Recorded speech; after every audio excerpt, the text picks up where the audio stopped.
Heal Your Home with Jason Ratcliffe, the home health expert. Within this episode of Heal Your Home, I've had the great privilege of speaking to Aaron from LANfitness, who is a personal trainer and a great experienced professional within general physical well-being and how we can reduce stress and anxiety and improve sleep cycles, etc.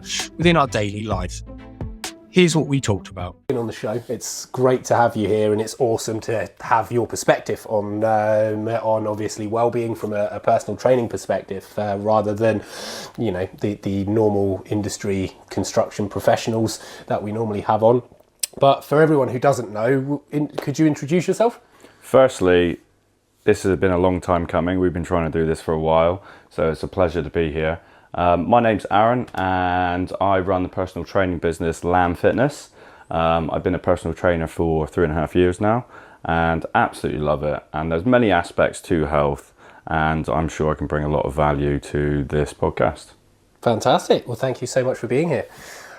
So I suppose in your own personal life, how is the knowledge you've built up, how has that kind of helped you personally in your general well-being journey? Because obviously you couldn't have always been, a personal trainer and know what you know. No, I mean, as a teenager, like most people, alcohol, food, I got to a point where I was overweight, I was unhappy with how I looked and felt. And you often see images of stronger, more muscular guys, and you aspire to that. Yeah. Like, especially if growing up you were into superheroes and stuff like that. You see that and you're like, that's what I want to be. That's like the pinnacle of masculinity. And I was unhappy where I was, so I wanted to change it, and I made a decision, cut off the past, go to the future, and actually started learning about nutrition, learning all the different aspects of it, the biochemistry, why we lose weight, how eating affects our health and well-being, and got myself into a gym and started learning the basics and made a few mistakes, as everyone does. As everyone does, absolutely. But always learning. I don't think you ever stop learning. So, and over the years and studying it, built up quite a repertoire of knowledge, and so I'd just like to share that as much as possible with as many people as possible. Fantastic. And that's a great introduction actually into, so as part of Heal Your Home podcast and the Home Health Expert, we are actually having LAN or LANfitness as part of our blog posts and supporting all of our listeners as well. So hopefully we can have a different take on the well-being for everybody listening and reading through our podcast or website. So it's great to have you on board. Fantastic. Yeah. So when you were saying about eat the frog thing, what? Because you said that before. It's really quite an interesting terminology. I can't remember who said it. It might have been Ray Dalio or some influential figure like that. But he basically said, if you've got a big to-do list throughout the day and you leave the worst task till the end of the day, you're constantly thinking about it, you're constantly stressed about it. So you're getting all these small tasks done and you're working up towards it. And quite often, if it's something that you don't want to do and you leave it to the end of the day, you may procrastinate on it, you may not do it at all. Yeah. So get it done first thing in the morning if possible, and then the rest of your day will go easier and easier and easier, and it's not looming over you, not causing stress. I think that's a really good point. Yeah. If it's possible to do it early, get it done early. Because I think as well, if it's something you have to think about and use kind of mental sort of focus, I think, it can be really challenging if you leave it too long, because obviously your natural energy cycle through the day, and if you're eating away at what I would class as your pot of mental energy for that day, and by the end of the day, when it's probably something that you really should have done beforehand, you kind of then go, I just don't have the energy or the inclination to do this. Of course, throughout the day, I think we've got a certain amount of willpower, and it's not a finite resource. So the more things we do, the lower our willpower gets, and then at the end of the day, we're more likely to procrastinate on it, more likely to push it off to the next day. And think of it like carrying a backpack around with you all day. You've got this heavy load on you, you've got to do it, Yeah. And it's just weighing you down all day, draining you further. So those easier tasks probably deplete more willpower because you're carrying this backpack around with you, and that big task at the end of the day just drains you that little bit more. So get all the stuff that you don't want to do done in the morning, and then your day will go a little bit smoother. You'll have less mental load, and your stress will be a little bit lower, and time management will be a lot easier because obviously if you plan for it in the morning, the rest of the day will go smoothly, in my opinion. Well, yeah, I agree. I think, you can, even if you know that, you can find yourself getting into an unnatural rhythm, I suppose, and bad habits. And you can, especially if you're tired. If I'm tired, I end up making poor decisions in time management, even if consciously, you know how you should do it. And then, as soon as you're tired, you're like, oh, put it off later. And then by the end of it, you go, oh, I wish I did that earlier. And then it then accrues, because then it gets on top of the next day's task list. Yeah, of course, and it just snowballs and you get stressed, and then you get into that perpetual habit. If you push stuff off perpetually and consistently do it, you're building that neurological pathway of, I can just push it off, and you get into that habit of doing that repetitively, and then your to-do list grows and you never get stuff done. Yeah, absolutely. So the more you decide on a behavior, the stronger it gets, and that neurological pathway gets stronger and stronger and stronger, and that's how we develop habits. Yeah, well, that's interesting, because I suppose the term, obviously, discipline is discipline over motivation. I think that's something which I'm a believer of, because I think motivation can come and go, whereas discipline is very much that. It's a repetition of doing the same thing, and I suppose what you were saying then is reinforcing those, or strengthening those neurological pathways to then kind of go, cool, well, this is my pattern, this is what I'm used to. So doing, I suppose, let's talk about the bad habits then, because obviously we want to have good habits. We want to be able to say, yes, we're going to be building strong, neurological pathways and habits that are going to progress our life and be beneficial, but it's not that easy all the time if you're not aware of it. So what would you say would be a most common bad habits that people may reinforce? Bad habits, so if we're talking about habits, we need to talk about dopamine. And dopamine, a lot of people mistake dopamine for the pleasure hormone, but it's not. It's kind of like the motivation to get something. So as hunter-gatherers, we'd have dopamine, the hunger and stuff like that, to go and chase something, to go and kill that particular animal, to get food or to reproduce. So if we're building habits, that dopamine basically is going to build up and it's going to push us towards something. So if you're constantly going towards, whether it's takeaways or alcohol, drugs, pornography, all of that sort of stuff, that's going to deplete your dopamine. You're going to be reinforcing that neurological pathway, making it stronger and stronger and stronger, so that habit gets even more ingrained. So it's kind of a constant battle to evaluate what habits are good, what habits are bad. And the analogy I like to use is, imagine you're in a tall field and there's really tall grass. If you walk down one pathway all the time, all the grass gets trampled down. It's really easy to walk through that pathway. Yeah. Whereas if you've got another pathway which you want to take, but you've always gone down the easy pathway, it's a lot more effort to actually walk through that pathway where it's overgrown. And so think of that like neurological pathways. So the more we walk down a path, the easier it is, the less resistance, and we're more likely to go the easy way. Whereas if you want to change your habits and walk through the long grass where it's overgrown, it takes effort. But with habits, obviously, that dopamine we get from it depletes over time, so we need more and more of that particular thing. And with takeaway, alcohol, that's how it perpetually gets worse and worse and worse, because it doesn't give us that dopamine we desire. So then you're needing more of it. And it's like caffeine. So when you start drinking caffeine, the first coffee you ever had, I'm sure you were buzzing, running around. But as you ingest it more and more and more, you get a tolerance to it. Yeah.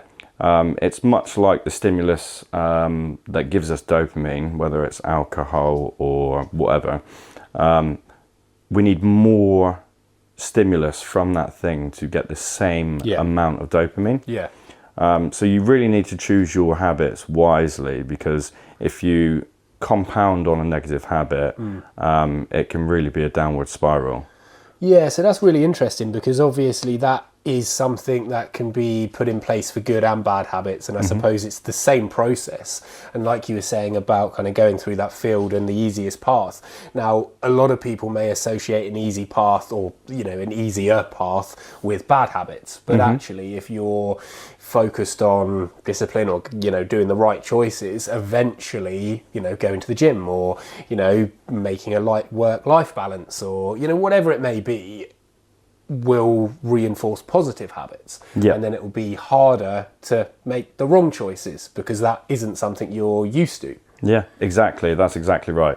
So if you step away from your bad habits, and initially when you start going to the gym and you go at 6, 7 a.m. in the morning, you feel like death. You're just like, this is really difficult. I don't like what I'm doing. But over time, you develop that discipline and that routine, and that neurological pathway builds, and it becomes easier and easier and easier. And when you start seeing results, you get external validation as well. You're like, oh wow, this is actually working. Yeah. So not only do you get dopamine from building that habit of working out every day or every other day, in the morning you see benefits in your health, your cognition, you strengthen that neurological pathway for that habit, and you're desensitizing yourself from the bad habits as well. Then you switch from the easy path, and then you're walking through that field, and then you're making a new path for yourself, and eventually the old bad habit one will overgrow, and it'll be harder to go down there. You won't like it as much, and then the easier path will become the good habits. Because I always tend to find with me, going off of topic a little bit, but bad food choices and the gym or fitness tend to go hand in hand, in the sense of you eat a takeaway, for example, and you shouldn't have, and then you go to the gym the next day, you feel worse for it, and then when you then sort of, your body says, I really want a takeaway again, it remembers more of the negative. Well, actually, if I do that, I'm going to feel really bad afterwards, or when I go to the gym. But if I don't go to the gym and I say, I don't have time or whatever, then you don't have that repercussion or accountability. So there's almost less reason not to go down a bad path, even if you know it's the wrong path to go down. Yeah, I think that's multifactorial though. When you start going to the gym, that's like a pillar habit. So it props up everything else. Like anyone who's going to the gym, they're trying to make the right choice. They're trying to get healthier. They're trying to get stronger, fitter, whatever. And most people, when they've done the gym, they've done their session, they'll want to, quote unquote, not ruin it when they leave the gym. So they'll generally make better choices. But if they do decide to have a takeaway, that really bad food that makes them feel awful, depletes their energy, and just makes them feel gross, that's going to feel like they've wasted their time in the gym. And eventually they'll be like, okay, this food doesn't sit with my identity now. Because as humans, we like to have an identity. We like to be able to say, right, I am this person. And if something's not cohesive to that identity, then it kind of has like a cognitive dissonance, where it doesn't fit in with who we are. So then we're more likely, if we maintain and be consistent with the gym, that we're going to make better food choices. And then you've got the physiological effects of that food as well, where it depletes our energy, makes us feel awful, gives us brain fog. And then if you're trying to improve your life, feel better about yourself, have more energy, you'll quickly realize that eating the junk foods, the processed, hyper-palatable foods, aren't conducive to your ultimate goal. No, that's really interesting, and something you said there as well about how people's identity, and I think that it resonates with me in the sense of going back to your home environment. And, you know, if you made your home something that wasn't recognizable for your own personal identity, it could, I'm assuming, it, you know, induce stress, anxiety, discomfort, and, you know, prevent you from fully re-energizing in your home. Is that something you would agree with? Yeah, I think like we were saying, it needs to fit in with your identity. So taking the house, for example, if you like yoga, for example, but all your stuff's always in the cupboard, then it's out of the way. It's not easy. You need that space which you identify with, which complements your life. Like sort of like talking about the environment and stuff like that, if we're still on the fitness thing, having your shoes by the door and just making your environment fit your routine and your way of life, and make your daily habits like easier and smoother to run through, just makes it easier. So if you want to develop a good habit, don't have the thing that you need tucked away somewhere. You need to be able to get access to it really, really quickly. For like, if you want to become a runner, you put your running shoes by the front door. So then you don't have to think about it. Exactly. You're not walking through that field along grass because they're right there. You don't need to make that decision. It's just, so your environment plays a big role in how your life plays out. For example, like if you wanted to be an artist, you wouldn't have all your stuff packed away. You'd have a nice clean area which enables you to be who you are and fit your identity. So it's kind of like removing any areas of resistance in your life and making your environment fit your life. No, that's great. So, I mean, as well, I'm assuming it's almost personal accountability as well, because if you were going to try and run more, for example, and you've got your shoes or your running shoes at the front door, you're going to be seeing those. They're not out the way. So it's literally at the forefront of your mind. And if you have to actively walk past them and choose not to put them on to go for a run. So it's almost like, well, why are you not doing that? Yeah, exactly. You need to trip over your good habits. Absolutely. All the time. Cool. And we often say about multi-use homes as well. So, you know, not everyone has a space for a gym, for example, or a studio or whatever your passion may be, and to fit your personal identity. And then it's that, well, obviously there's things in a home that you have to have, like a bedroom and bathrooms and kitchens. And then it's sort of saying, well, how can I use this space to then to almost multi-use to facilitate and optimize my personal, you know, label, what I'm labeling myself as. So, you know, how from your experience, I know you're not an interior designer or anything like that, but from just your experience, how would you deal with that in your own home? I mean, a lounge is like a perfect example. Like usually, like you might have a coffee table in the middle of the room, so you like obviously you can have games night, meals in front of TV. But because that coffee table is movable, you've got quite a large space where you can incorporate fitness, or there's lots of ways you can use a space. You don't need a lot of space. It just needs to be adaptable. So yeah, in that regard, like, I think a multi-use area is fantastic, because if you've got loads of hobbies or restraints because of your family, it can be changed throughout the day or a weekly basis, or whenever you're using it in a particular way. So yeah, having a room which is multi-use, I think that's fantastic. Especially if you don't have access to a gym, using that, whether it's yoga or using kettlebell or just stretching. So putting you straight on the spot with that then, if you were looking at, say, if I, for example, here, we were in this room, you know, you could be relaxing, etc., but also there's not a huge amount of storage. So putting away, you know, gym equipment or things like that are not appropriate, or you just can't do it. You know, what would you recommend to somebody in that situation? Whether they had no equipment. Well, if there were equipment available, but for example, fold away treadmills and okay, so like if you've got like limited equipment, like you might have a few resistance bands, some kettlebells, dumbbells, just basic stuff, There's lots of things you can do. You can get a program, you can get just a bodyweight program. You don't need necessarily to have any kit. Obviously, some kit is useful because it adds resistance to the movement.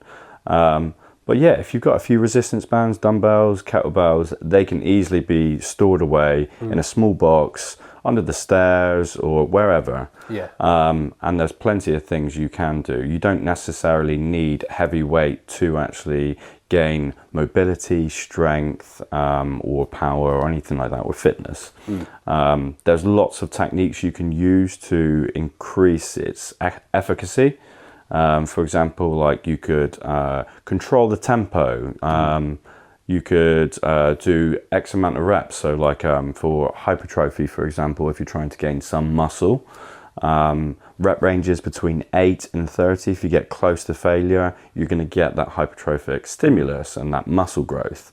So if you've got a resistance band and you're pulling it up and lowering it down, bicep curl, for example, and you're getting to failure, say like 26 reps in, that might seem excessive, but if you get to failure and you're controlling the tempo, then you're going to get the same benefits, whereas if you had a much heavier dumbbell and you could only do 8. So there's lots and lots of ways you can get fit and strong in your own home. Yeah, fantastic. I suppose that the keeping it, as long as it's under the 30, the more you're doing, so I suppose the less weight, the less risk you're going to have, I suppose. Yeah. So obviously with really, really heavy weights, if you're doing, let's take strength training, for example, rep ranges 1 to 5. To get to failure doing 1 to 5 reps, you need to be lifting substantial weight. And obviously there's more risk to that, risk of injury. So if you are doing higher rep range stuff and you're still getting to failure, you're safer in the higher rep ranges because the load that you're moving isn't quite as demanding, but the time under tension is still more or less the same, so you'll still get that. So it's safer, and you're getting more or less the same stimulus.